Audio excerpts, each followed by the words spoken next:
I want to take the time to walk through what our officers encountered, how we are preparing for the days ahead, and provide specific information regarding arrests, officer injuries, and our continued response efforts. The information we are sharing today is preliminary, and the numbers and information may change as we gather a comprehensive understanding of the events that took place. And this is in the spirit of being as transparent and as accountable as we can be. You guys know I like to get in front of you with the facts as soon as we have them. So the protest began at the Texas Capitol, where the grounds were closed. Protesters then moved through downtown Austin. Both the Department of Public Safety and the Austin Police Department worked collaboratively to safely block off traffic and allow marchers to peacefully march. The crowd ultimately gathered in front of the Federal Building, where some individuals began defacing the property with graffiti. Officers issued dispersal orders at that point and moved the crowd westward along 8th Street. At this time, the two individuals that were spray painting on the building were arrested for criminal mischief. Shortly after, tensions began to escalate, and agitators began throwing rocks at officers, and one officer was spit on in the eye by a protester. In response, officers briefly withdrew back to de-escalate to see if it would calm the situation. At that point, the crowd quickly began advancing back toward the Federal Building. Officers held the line at that point to prevent further property damage and to protect both the protesters and themselves, deploying pepper ball towards the ground to saturate the area so the protesters could not move back toward the Federal Building. DPS then deployed CS gas to disperse the crowd. The crowd broke up into smaller groups at this point, one of which continued marching and began throwing scooters and barricades into roadways and overturning water barricades. Officers monitored the groups and were able to contain the crowd near 7th Street and Congress. Multiple arrests were made, and the remaining participants moved to the sidewalk and eventually dispersed. There were a total of 4 officers injured. At this time, all officers have been released from the hospital and treated for their injuries.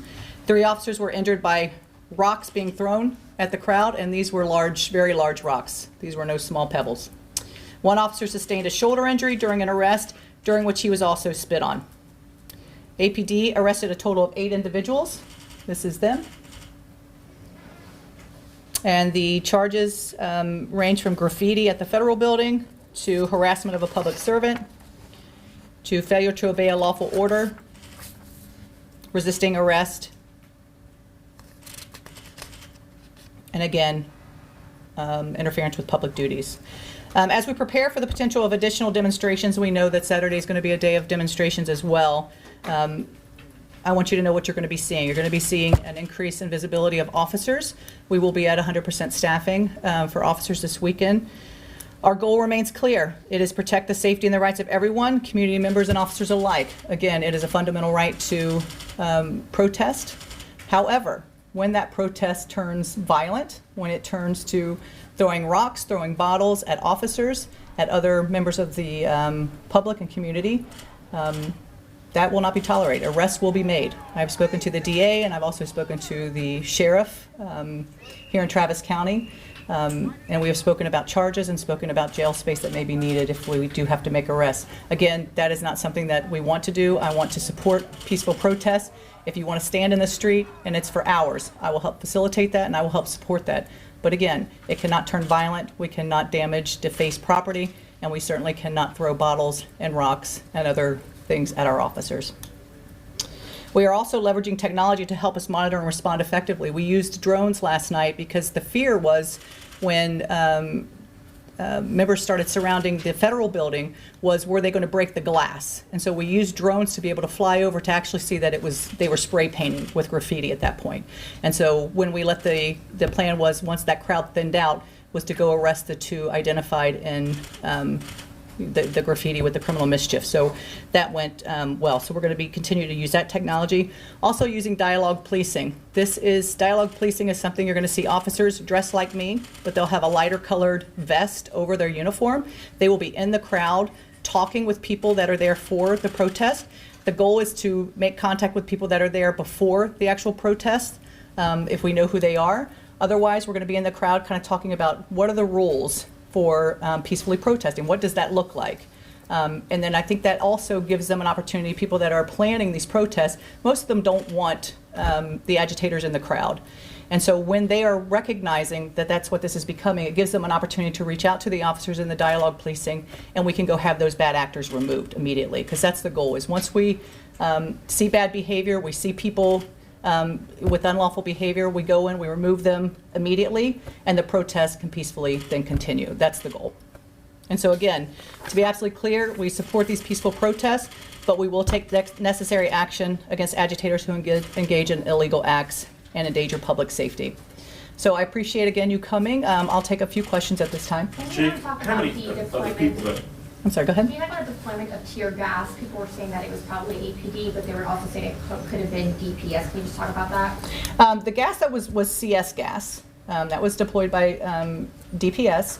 Austin deployed the pepper ball. And so when the pepper ball is put at the ground, and it allows the pepper spray to come up to disperse those crowds to make sure they're not coming toward the federal building. That's what it was used for last night.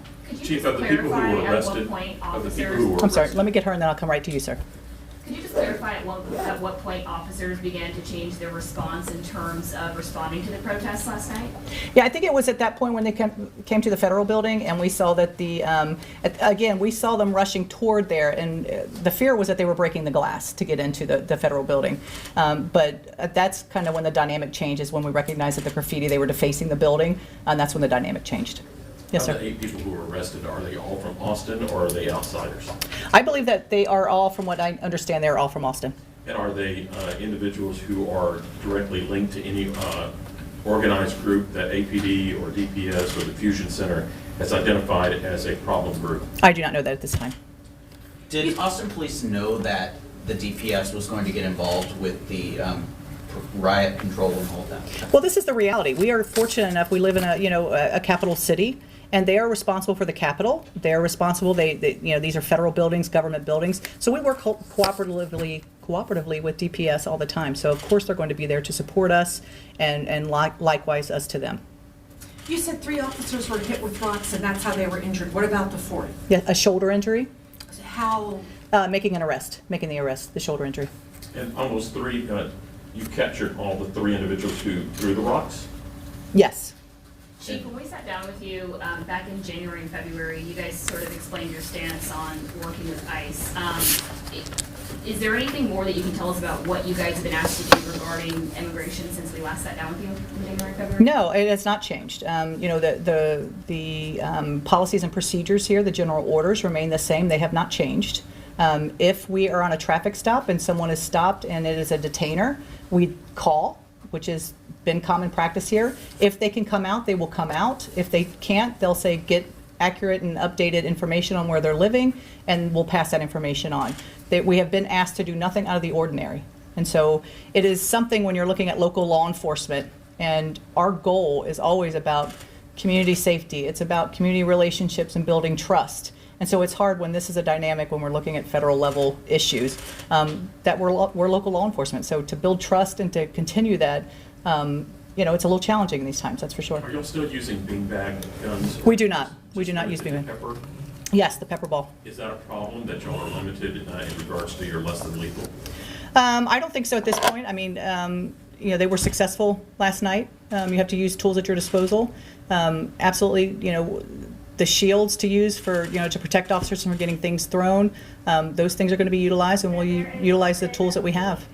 I talked to a lawyer representing one of the protesters. He said he filed a motion, and in order to ensure that the evidence gathered from last night, whether it be body camera surveillance video, be protected, and kind of saying, alluding to the fact that police officers tend to get rid of that. Can you speak to what he's claiming? Well, I would say that that's a very bogus claim, and he is more than welcome to call me and have a conversation with me, but we are not in the business of destroying evidence.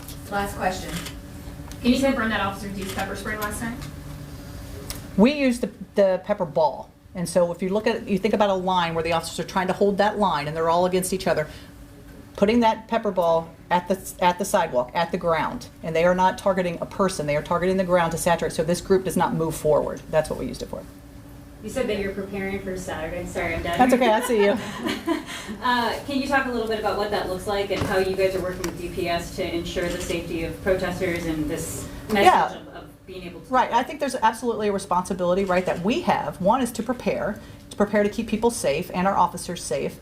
But there's also a responsibility for the people that are going to these protests as well. And so we have to come up with plans that when we do announce a dispersal, that the innocent people that are there that are not caught up in this, that there are exits available to them to leave, and they can do that safely. That's our responsibility to do. And so when we're preparing for Saturday, preparing for other events, it is always about how do we keep citizens safe, how do we keep our officers safe? And that's through our special response teams, with those with that extra training of looking at how to deal with crowds, the dialogue policing, getting people in there. Look, this is what to expect. What can we expect from you? Are you planning on marching? How can we help facilitate that? Chief, I know you have the last question, but building off of Yep. that in regards to preparing, are you bringing in any outside police departments to help DPS for preparing for the weekend? Because we've done that in the past. Yeah, no, sir. No, it is us, and DPS will certainly help. They have their own area of responsibility to look at, and then we'll be working cooperatively with them as well. Thank you. Thanks for taking this. Absolutely. Thank you. No worries.